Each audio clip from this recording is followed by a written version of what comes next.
Hello everyone. आप लोग को डाउट था ना कि जो आप लोग का प्रैक्टिकल एग्जाम में जो 4th नंबर का क्वेश्चन है या जितना नंबर का भी क्वेश्चन है जो आप लोग का 3D मॉडल वाला है तो उसका लिखना कैसे आप लोग के फाइल में भी और इसमें भी। तो इसका आंसर कैसे लिखना है आप लोग को। सबसे पहले तो बताना है ऑब्जेक्टिव। ऑब्जेक्टिव में क्या लिखना है आप लोग को, 3D मॉडल की सहायता से वलन के निर्माण की परिस्थितियों का अध्ययन करना। ठीक है।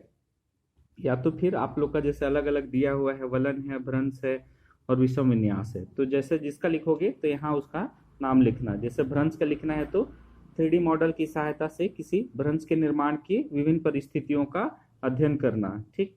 तो इसी का जो आप लोग का एग्जाम में जो क्वेश्चन है तो उसी को आप लोग क्या करोगे, यहाँ लिखोगे, अध्ययन करना। ठीक। तो उसके बाद में अब आप लोग को क्या करना है, सेकंड नंबर लिखना है। ये तो हो गया आप लोग का पहला। इसके बाद दूसरा, दूसरे में क्या लिखना है आप लोग का, हिस्ट्री ऑफ द एरिया। और थर्ड में लिखना है आप लोग का क्या, ऑर्डर ऑफ सुपरपोजिशन के बारे में। ठीक। तो इसको और सुंदर बना सकते हैं हम लोग, कुछ इस प्रकार से हम लोग को बनते हुए दिखाई देगा हम लोग का भ्रंश, सॉरी वलन। ठीक। तो ये कोई 3D मॉडल में मैंने एक वलन बनाया है, तो इसको मैं और थोड़ा सा डिटेलिंग कर दूं। जैसे आप लोग अलग अलग कलर यूज किए हैं तो उसी प्रकार से मैं यहाँ अलग कलर और अलग अलग प्रकार के संस्तर बना सकता हूँ। ठीक। तो इन संस्तरों को मैं कैसे बना सकता हूँ। ठीक। तो मैंने इस वलन को थोड़ा और डिटेल कर दिया ताकि आप लोग का जो संस्तर है वो अलग अलग हो। तो आप लोग भी अपना जो 3D मॉडल जो बनाए हैं तो उसमें आप लोग अपने हिसाब से इस प्रकार से उसका डिफ्रेंशिएट करने के लिए अलग अलग संस्तरों को बना सकते हैं। ठीक।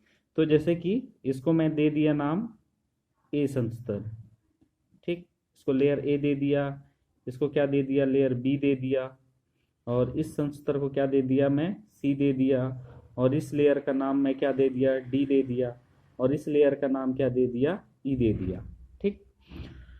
तो जो आप लोग लिखेंगे तो उसमें अच्छे से इसका मेंशन कर दीजिएगा। तो इसके बाद में जैसे मेरे को बताना है कि अगर यहाँ पर मेरे को नाम पता है, जैसे इसमें मैं कुछ और ऐड करना चाहता हूँ तो इसका नाम मैं दे सकता हूँ क्या, शेल। इसका नाम दे सकता हूँ सैंड स्टोन। ठीक। उसके बाद में इसका नाम दे सकता हूँ मैं क्या, कॉन्ग्लोमरेट।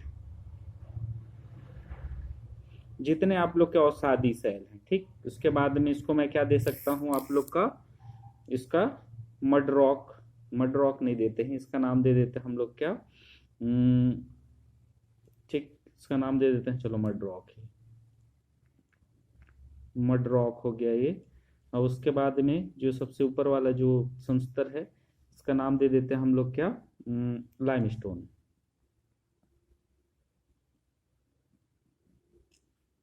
ठीक। तो आप लोग इस प्रकार से अलग अलग सेलों के नाम दे सकते हैं, या तो फिर इसी में मैं इसका नाम क्या दे सकता हूँ, इग्नियस रॉक भी दे सकता हूँ। ठीक। या तो फिर अलग अलग प्रकार के नाम लिख सकता हूँ। तो इसके बाद लिखने के बाद मैं इसमें अच्छे से कलर कर दिया। ठीक है। तो अब इसके बाद में जो ये आप लोग का ये पहले हो चुका है, बन चुका है, यहाँ आप लोग का लिखना क्या है उसके बारे में बताना है। ठीक है।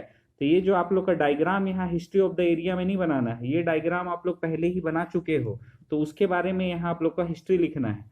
तो भी मैं इसका अलग से नहीं बना करके यहीं पर आप लोग को बनाया हुआ है उसको बता रहा हूँ। ठीक। तो अब मेरे को क्या बताना है यहाँ, किसी वलन के निर्माण की परिस्थिति। तो ये जो मेरा वलन है ये मैं बनाया हूं क्या आप लोग का, एंटिक्लाइन सिंक्लाइन वलन। ठीक।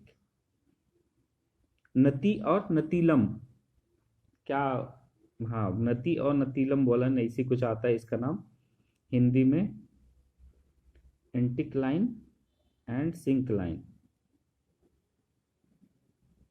फोल्ड। ठीक। मैं ये बनाया हूं यहाँ पर, इसका मॉडल बनाया हूं एंटिक्लाइन और सिंक्लाइन वलन का। तो ये इसके बारे में अब मैं यहाँ पर जो वलन है इसका कैसे मेरे को हिस्ट्री ऑफ द एरिया लिखना है वो बताता हूँ। ठीक। तो सबसे पहले तो आप लोग को बताना है कि दिए गए 3D मॉडल में सबसे पहले क्या आ गया, सबसे पहले संस्तर ए का निक्षेपण हुआ जो कि क्या है, शेल है। इसके पश्चात जस्ट इसके बाद में क्या हुआ, संस्तर बी का निक्षेपण हुआ जो कि सैंडस्टोन है। इसके बाद में इसके जस्ट ऊपर में, इसके ऊपर में क्या हुआ हम लोग का, कॉन्ग्लोमरेट संस्तर का निक्षेपण हुआ। इसके ऊपर में हमारा क्या आया, मडरॉक का निक्षेपण हुआ। उसके पश्चात हमारा सबसे ऊपर का जो संस्तर है वो हम लोग का क्या, लाइमस्टोन का संस्तर, तो इसका निक्षेपण सबसे बाद में हुआ। ठीक, तो ये जितने हमारे संस्तर हैं A B C D E, तो ये कैसे स्टार्ट, सबसे शुरू में तो क्या हुए, एक क्षैतिज क्रम में क्या हुए, निक्षेपित हुए। क्या हुए, क्षैतिज क्रम में हम लोग का क्या हुआ, निक्षेपण हुआ। ये हो गया किसका ई, ये हो गया किसका डी, और ये हो गया किसका सी, और ये हो गया हम लोग का बी, और ये हो गया हम लोग का क्या, A B C D E. ठीक, तो इतना संस्तर का निक्षेपण हुआ किसी क्षेत्र में। अब क्या होता है कि ये जो संस्तर ए बी सी और डी निक्षेपित जो हुए थे, तो इसमें क्या होता है, दोनों साइड से कंप्रेशनल फोर्स लगता है, मतलब कि दोनों ओर से क्या हुआ, दबाव का बल लगा। दबाव के लगने के कारण में अब ये हमारे जो संस्तर थे इनमें क्या हो गए, वलन का निर्माण हो गया। तो यहाँ पर हमारा जो बल था, दोनों साइड से जो दबाव लग रहा था, कंप्रेशनल फोर्स था, ये बहुत ज्यादा नहीं था, मतलब कि एज कंपेयर क्या था, कम था, जिसके कारण कि हमारा ये जो एंटिक्लाइन और सिंक्लाइन का क्या हो गया, निर्माण हो गया। ठीक है, तो ये हो गया आप लोग का क्या, हिस्ट्री ऑफ द एरिया। ठीक, तो इतना बताना है आप लोग का हिस्ट्री ऑफ द एरिया में। अब नेक्स्ट आता है आप लोग का क्या, ऑर्डर ऑफ सुपरपोजिशन में। तो ऑर्डर ऑफ सुपरपोजिशन मतलब होता है आप लोग का उसका बनने का क्रम। तो इसमें सीधे सीधे आप लोग क्या करोगे, एक टेबल बनाओगे इस प्रकार से। तो यहाँ पर क्या हम, मेरा ई है, यहाँ डी है, यहाँ सी है, यहाँ बी है, और यहाँ क्या है, ए। ठीक, तो यहाँ मैं क्या कर दूंगा, कलर कर दूंगा जिस कलर का है मेरा। उसके बाद में यहाँ एरो बना दूंगा, इसमें लिख दूंगा क्या, यंगिंग डायरेक्शन, यंगिंग डायरेक्शन। ठीक, या तो फिर ओल्डर डायरेक्शन, दोनों में से कोई सा भी लिख सकते हो। यंगिंग डायरेक्शन लिखो, या तो फिर क्या, ओल्डर डायरेक्शन, या तो ओल्डर डायरेक्शन। ठीक, तो नीचे की ओर जैसे जैसे हम लोग इस वलन में जाएंगे तो हमारा जो संस्तर है वो कैसे होते जाता है, पुराना होते जाता है।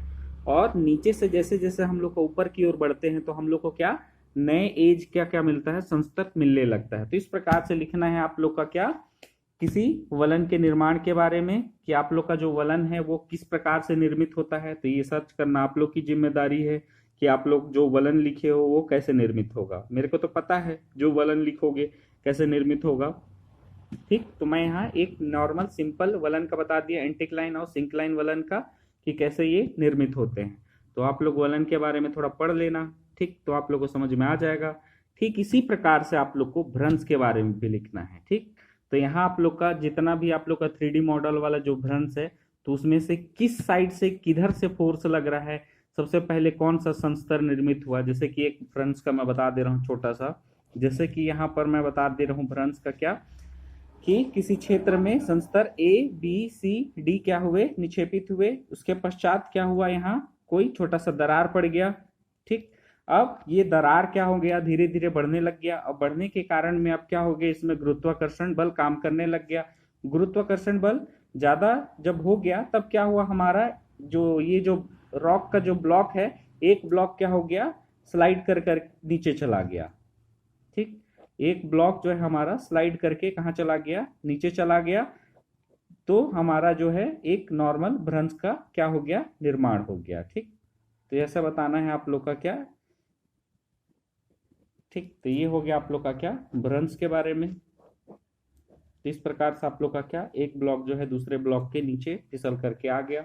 तो इसका और अच्छे से डिटेल लिखना है, जैसे कि आप लोग का मैं वलन का बताया उसी प्रकार से। ठीक है, तो ये आप लोग का अच्छे से लिखने का जिम्मेदारी है, आप लोग अच्छे से बनाइए। ठीक, अब इसके बाद कोई पूछना मत, अब मैं सीधा कॉपी करेक्शन में आप लोग का चेक करूंगा। ठीक है, तो आप लोग सर्च करिए, आप लोग देखिए, उसके बारे में समझिए, उसके बाद में लिखिए, ऐसी मत छाप दीजिए। ठीक, तो आप लोग का जितना अलग अलग वलन बना हुआ है तो सब अपना हिसाब से वलन का निर्माण किए हैं। तो उसका या तो भ्रंश जो बनाए हैं उसका कैसे बनता है, कैसे वहां आप लोग का जो डायग्राम दिख रहा है उसमें कौन सा क्या चीज को रिप्रेजेंट कर रहा है, ये सब आप लोग को बहुत अच्छे से बताना है। ठीक है, तो ये हो गया आप लोग का 3D मॉडल में इतना बताना है आप लोग को। ठीक, थैंक यू।